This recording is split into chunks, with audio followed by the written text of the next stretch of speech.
అది తప్పుడు సమాచారం, అవాస్తవమైనటువంటి విషయం. మాలలు ఎవరిని దోచుకోలేదు. మాలలు స్వయం కృషితో, కష్టంతో, తమ రెక్కల కష్టంతో వాళ్ళు ఉద్యోగాలు సంపాదించుకున్నారు, చదువుకున్నారు కొద్దిగా. అయినా ఒక ఉద్యోగం వచ్చినంత మాత్రం మాల కులం అంతా అభివృద్ధి చెందిందా? మాలలో కూడా కటిక పేదలు ఉంటారు, నిరుపేదలు ఉంటారు. వాళ్ళందరూ గ్రామాల్లో ఇళ్ళు కూడా లేకుండా గుడిసెల్లో ఉంటున్నారు.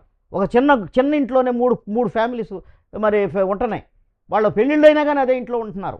ఆ విషయం నీకు తెలుసా మందాకృష్ణ మాదిగ? నీకు ఎప్పుడన్నా అసలు నీకు ఆ జ్ఞానం ఉందా నీకు?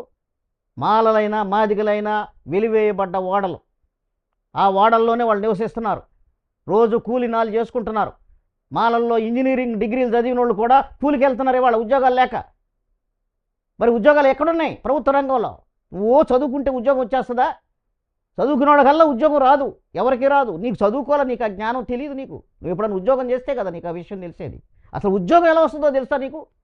ఒక సర్వీస్ కమిషన్ ఉంటుంది, ఒక పబ్లిక్ సర్వీస్ కమిషన్ ఉంటుంది, ఒక UPSC, APPSC, Telangana service commission ఉంటుంది. మరి అక్కడ రిక్రూట్మెంట్ బోర్డులు ఉంటాయి, స్టాఫ్ సెలక్షన్ కమిషన్ ఉంటుంది, రైల్వే రిక్రూట్మెంట్ బోర్డు ఉంటుంది, మరి అలాగే బ్యాంకింగ్ రిక్రూట్మెంట్ బోర్డు ఉంటుంది. దానికి ఒక ఎగ్జామ్ ఉంటుంది. ఆ ఎగ్జామ్లో పాస్ అయ్యి ఎక్కువ మార్కులు వచ్చినోడికి ఉద్యోగం ఇస్తారు. ఆ పద్ధతి అసలు ఆ ప్రొసీజర్ నీకు తెలుసా?